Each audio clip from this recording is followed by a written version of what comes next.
यहाँ कोटद्वार की जो मौजूदा विधायक हैं और साथ ही साथ में एक महिला भी हैं और साथ ही साथ में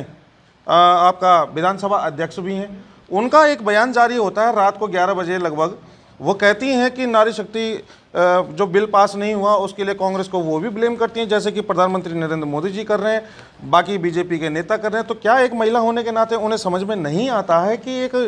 ये जो बिल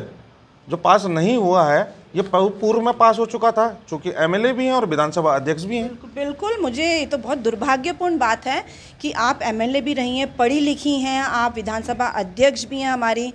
लेकिन आप ये नारी वंदन बिल को आप स्टडी नहीं कर पाए कि ये है क्या, सिर्फ और सिर्फ आप अपनी पार्टी लाइन की बात कर रहे हैं। तो ये बहुत दुर्भाग्यपूर्ण है। अगर आप नारी के सम्मान की बात कर रहे हैं तो आप कितने दिन अंकिता भंडारी के न्याय के लिए आप सड़कों पे उतरी हैं मैम, या आपके कार्यकर्ता कितने दिन हमारी अंकिता भंडारी के न्याय के लिए उतरे? नारी के सम्मान की बात कर रहे हैं, उन्नाव केस हो गया आपका, जितने भी हाथरस केस हो गया, आप हमारी गोल्ड मेडलिस्ट जो लड़कियां थी वो उन पे इतना अत्याचार हुआ, मणिपुर कांड हुआ, हमारी अंकिता भंडारी का कांड, कितने दिन आपकी जो महिला कार्यकर्ता हैं या आप हैं उनके लिए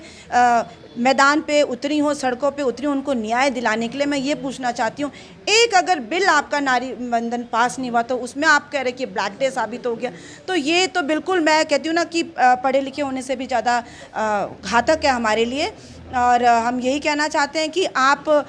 हम लोग मांग कर रहे हैं लाल ढंग चिल्लर खाल मोटर मार्ग की, तो आप उसमें भी एक दिन नहीं आए हो, तो आपका क्या स्टैंड है? वो तो और भी आपने उसको जटिल कर दिया उस मार्ग को। पहले तो कमर्शियल व्हीकल्स चलते भी थे, अब उसमें क्या कर दिया आप लोगों ने, पता नहीं कि बलूनी जी ने कैसा केस लड़ा या वो बांसुरी स्वराज ने कैसा केस लड़ा, without any knowledge, without any कोई यहाँ का उनको पता नहीं है कि क्या स्थिति है हमारे लाल ढंग चिल्लर खाल मोटर मार्ग की, और वहाँ पे बहुत कमज़ोर पैरवी की गई जिससे कि कमर्शियल व्हीकल्स का भी वहाँ पे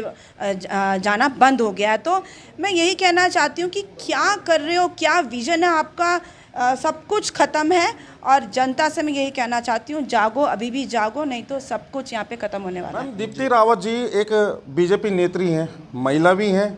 अभी अभी उनका एक बयान जारी हुआ है, वो पता नहीं क्या क्या कह रही हैं, आपको ज़्यादा अच्छे तरीके से पता होगा। और साथ ही साथ एक सवाल और है कि जो सुबोध उनियाल जी हैं वन मंत्री हमारे, उन्होंने जब चुनाव थे यहाँ इलेक्शन थे तो आपके लिए भी कुछ टिप्पणी की थी, क्या मानना है आपका? बिल्कुल, बहुत दुर्भाग्यपूर्ण है कि दीप्ति भारद्वाज जी जो कि शायद से भाजपा में कुछ महामंत्री के पद में है, और उनके द्वारा जब पत्रकारों द्वारा पूछा गया कि महिला अपराध यहाँ पे बहुत ज़्यादा हो रहे हैं, तो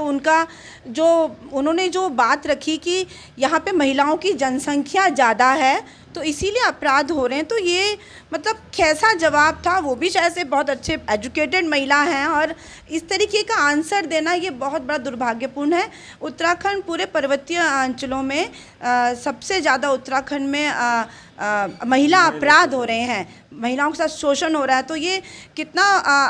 मतलब हम महिलाओं के लिए बहुत बड़ा दुर्भाग्यपूर्ण उन्होंने जो ये वक्तव्य दिया है कि महिलाएं ज़्यादा हैं। तो ये तो बहुत बड़ी गर्व की बात है कि हमारे उत्तराखंड में महिलाएं ज़्यादा हैं, और महिलाएं बहुत ज़्यादा संख्या में पहाड़ों में काम भी महिलाएं करती हैं, तो हमें तो अपनी महिलाओं पे गर्व है। लेकिन जो आपसे प्रश्न पूछा गया कि यहाँ पे महिला अपराध ज़्यादा हो रहे हैं, आपने उसका कोई आंसर नहीं दिया, और आपके ही मंत्री और शंत्री इसमें लिप्त है महिलाओं के साथ अपराध करने में। हम आपसे प्रश्न यही पूछना चाहते हैं कि आप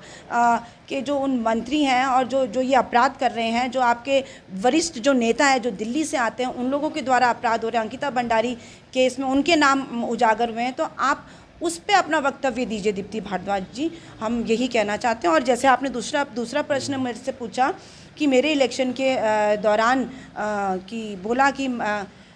कांग्रेस का पार्टी के पास कोई पुरुष नहीं था जो उनको महिला को टिकट देना पड़ा, तो ये इनकी मानसिकता को दर्शाता है, बीजेपी की मानसिकता को दर्शाता है कि ये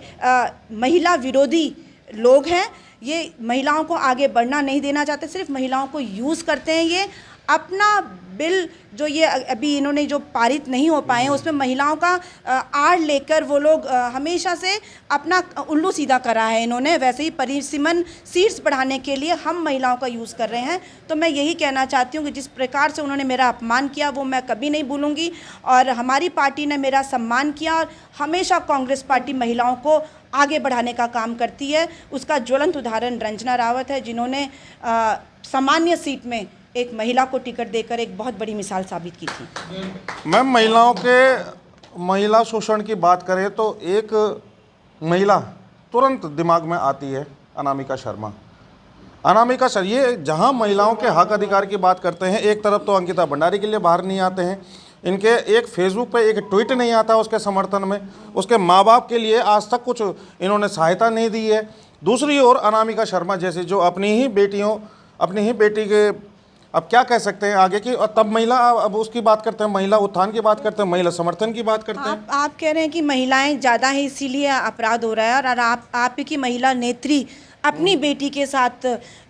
इतना गंदा कुकृत्य करा रही है अपनी बेटी से, तो ये बहुत दुर्भाग्य की बात है। ये बहुत सोचने की बात है कि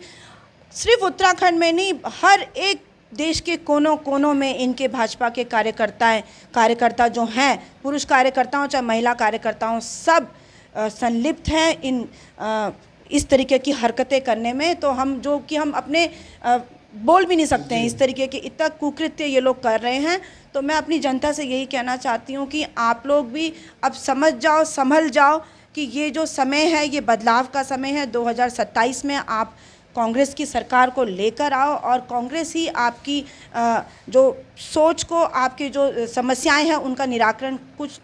हर एक संभव प्रयास कांग्रेस करेगी। बस मैं ये कहना चाहती हूँ। दोस्तों, एक कहावत है, अनपढ़ पटवारी बस्ता बारी, और उस कहावत के अनुरूप यहाँ पर नज़र तो ये आता है कि जो अनपढ़ व्यक्ति है वो ज़्यादा समझदार है, ज़्यादा खतरनाक वो व्यक्ति है जो पढ़ा लिखा है, पद पर है, परंतु जो जनता को बरगलाने की, दिग्भ्रमित करने की और दिशा भ्रमित करने की बातें करते हैं, वो लोग ज़्यादा खतरनाक हैं। तो कृपया करके उनसे बचकर रहें, हमारा यही कहना। हमारे साथ में थी पूर्व मेयर प्रत्याशी रंजना रावत जी।